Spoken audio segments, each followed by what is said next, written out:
There's a lot of discussion on social media this week about the rumor that Barack Obama and Michelle Obama are headed for a divorce.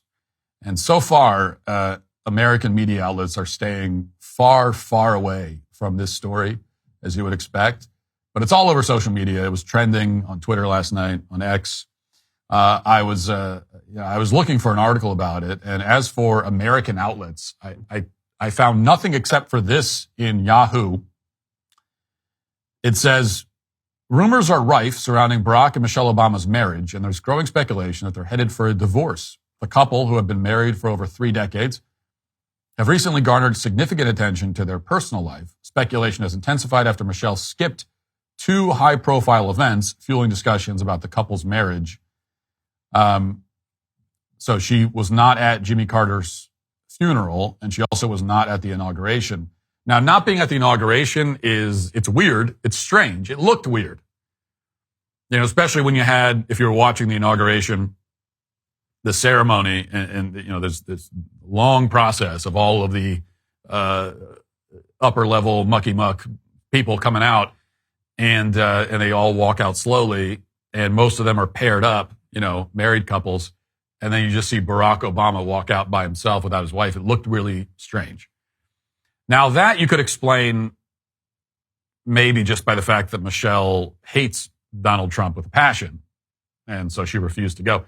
Not going to Jimmy Carter's funeral, though, is different. That, to me, is the much stranger absence.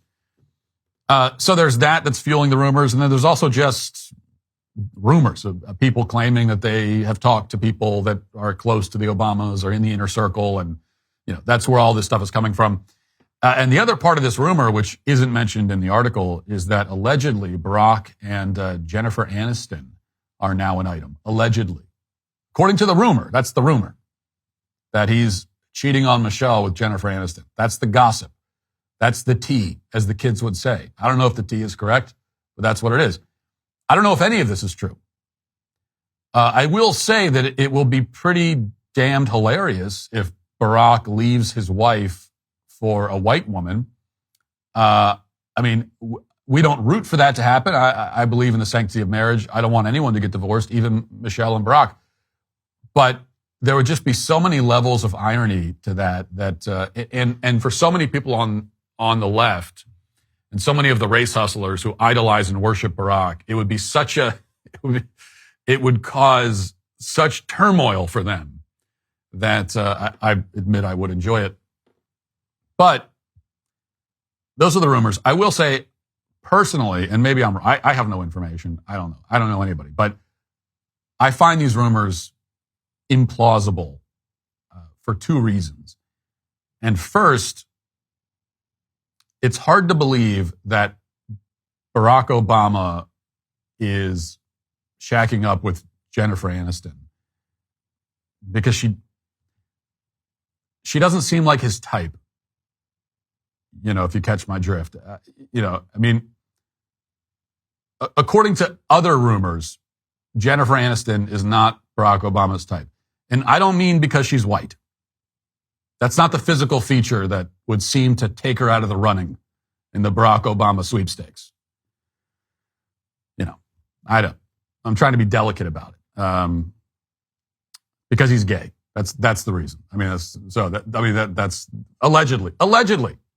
That's the allegation, is that he's gay. I don't know. It's an allegation based at least in part on the fact that he said himself in a letter to his ex-girlfriend back in the 80s that he imagines himself making love to men every day. He did say that. So pretty substantial evidence that he's gay just based on that alone. But the other problem with this rumor is that successful and ambitious public figures, politicians in particular, just don't get divorced. Divorce is too messy. It's too ugly. And that's why there's a long, long history of political couples who hate each other and stay together for decades anyway, purely for appearances. Bill and Hillary are obviously the poster children. So why even get divorced? They can live in separate houses and lead their own lives and just appear in public together a couple times a year. Like I said, there's a long tradition of that sort of thing. Why muck things up with a divorce? Image is everything for these people. Image, brand, that's all they care about. And that's enough to keep them together. So, you've heard stay together for the kids, which, by the way, is a good reason to stay together. But for people like Barack and Michelle, it's stay together for the brand. And so I don't see this happening. But that's also why if they do divorce, if the rumors, which could be totally unsubstantiated, are true, I tell you right now, it's going to be accompanied by a major marketing push for divorce. Now, obviously, divorce is already hugely popular in America. I realize that.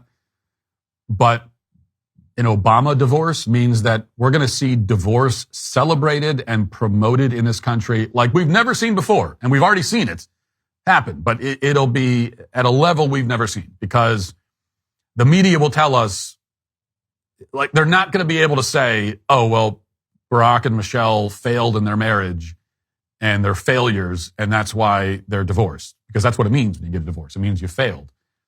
They won't be able to say that. So instead, they're going to tell us that, no, the Obamas are role models for getting divorced. Getting divorced in your 60s is strong and courageous. Everyone should be doing it. So if you think we're already a divorce-obsessed culture, well, we ain't seen nothing yet if this turns out to be true. But we will see. Speaking of crumbling marriages, a theme emerges. The Daily Mail has this.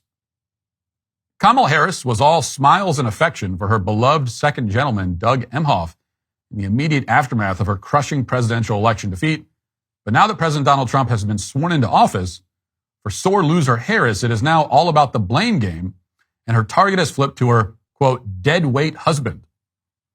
And as she weighs her political future, maybe a 2026 run for governor of California or another try for the nation's top job 2 years later, please do that. Please do that, Kamala. Nevertheless, she persisted. Remember, don't let these sexist men get you down. Run for president again. Keep running. I mean, you're what, 60? You got 3, 4, 5 presidential term cycles that you can still run for. So I say keep doing it. Keep going for it. Anyway, she, according to the Daily Mail, she has to consider whether Emhoff is an asset or a liability. One source exclusively told DailyMail.com there's plenty of blame to go around as far as Kamala is concerned, and Doug has his share. Doug did Kamala no favors during the election. Frankly, he looked like a hypocritical ass after the bombshells that he had got his child's nanny pregnant while married to his first wife and assaulted his ex-girlfriend on the heels of his I Am Woman crusade. So another political marriage on the rocks, according to, sources. In this case, at least it is being reported by some mainstream outlets.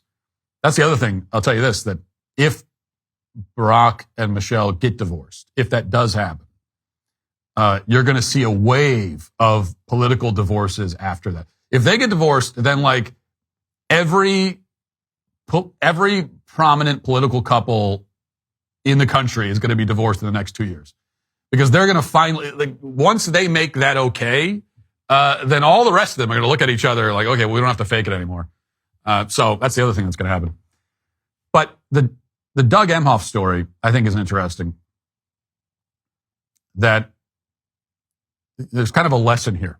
This is not just delighting in the rumor mill. There's a lesson. If this is true, there's a lesson here. That this is what happens when you take the back seat to your wife, and you let her take the lead, and you kind of play the housewife role, which is what Doug Emhoff was doing. Now, if you do it as Emhoff did, you'll be celebrated. You'll be praised. Your wife, if she is, a feminist in good standing, will say that she's so appreciative of how supportive you're being. But in truth, she will begin to see you as dead weight. Because, if you're Doug Emhoff, and in his case, his wife's running for president, and he doesn't even have a job anymore, and his whole role is just to like be her, her caddy, following her around and holding her purse. Inevitably, when you do that and you become that as a man, as a husband, Your wife's going to look at you and say, why do I need this guy? Like, what are you doing exactly? What purpose are you serving?